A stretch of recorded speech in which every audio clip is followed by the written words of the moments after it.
여러분, 룸살롱에서 종업원을 폭행해서 방송계에서 퇴출당한 사람이 있습니다.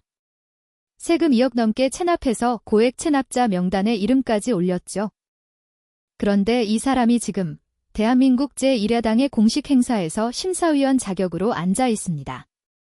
대체 무슨 일이 벌어지고 있는 걸까요? 오늘 이야기의 주인공은 개그맨 이혁재 씨입니다.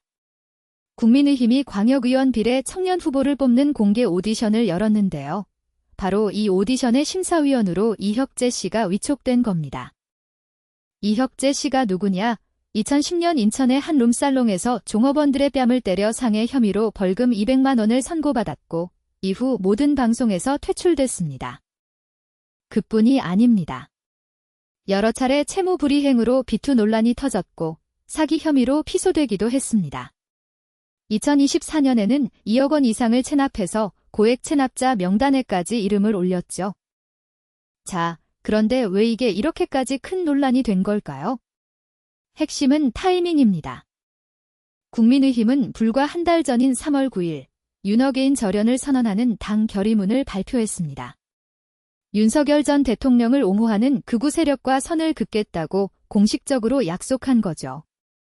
그런데 한 달도 안 돼서 비상계엄 이후 유튜브에서 윤석열 전 대통령을 공개 옹호하고 서울 서부지원 폭동 사태를 민주화운동으로 묘사했던 이혁재 씨를 심사위원으로 앉힌 겁니다. 당내에서도 해촉 요구가 나왔습니다.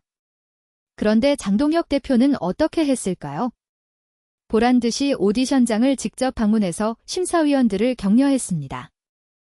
이혁재 씨 본인도 인터뷰에서 처음에 고사 의사를 밝혔다고 합니다. 제가 나가면 과거 일로 흠집이 날 거다라고 했다는 거죠. 그런데 당 수뇌부 회의에서 실패한 경험도 자산이다. 살아있는 유경험자 아니냐며 밀어붙였다고 합니다. 여기서 진짜 주목해야 할 건 이혁재 씨의 발언입니다. 그는 오디션장에서 이렇게 말했습니다.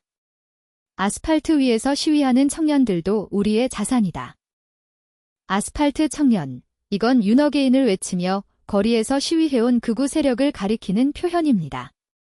당이 공식적으로 절연을 선언한 바로 그 세력을 자산이라고 부른 겁니다. 그리고 장동혁 대표 중심으로 뭉쳐서 지방선거를 승리하자 더 이상 사분오열하지 말자고 호소했습니다. 사실상 당의 절연 선언을 정면으로 뒤집는 메시지였던 거죠. 자, 그러면 장동혁 대표는 왜 이 논란을 감수하면서까지 이혁재 씨를 밀어붙인 걸까요?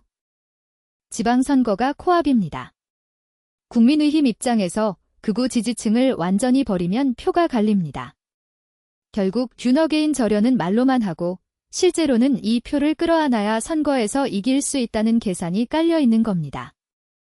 실제로 이번 결선 진출자 중에도 내란을 옹호하거나 탄핵에 반대해온 청년 후보들이 포함된 것으로 확인됐습니다.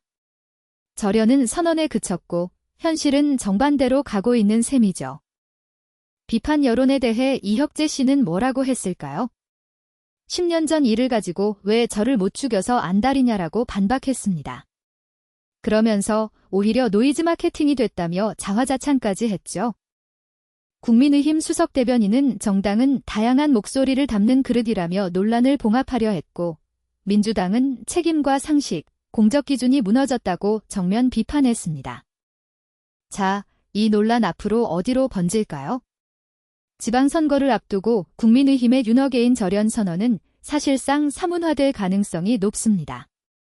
장동혁 대표가 극우 지지층을 끌어안는 전략을 계속 가져간다면 중도층 이탈이 가속화될 수 있습니다. 반대로 이 전략이 먹히면 지방선거에서 깜짝 성과를 낼 수도 있겠죠. 결국 이건 단순히 이혁재 한 사람의 문제가 아닙니다. 국민의힘이 말과 행동이 다른 정당이 되어가고 있는 건 아닌지 유권자들이 지켜보고 있습니다. 여러분은 어떻게 생각하시나요? 댓글로 의견 남겨주세요.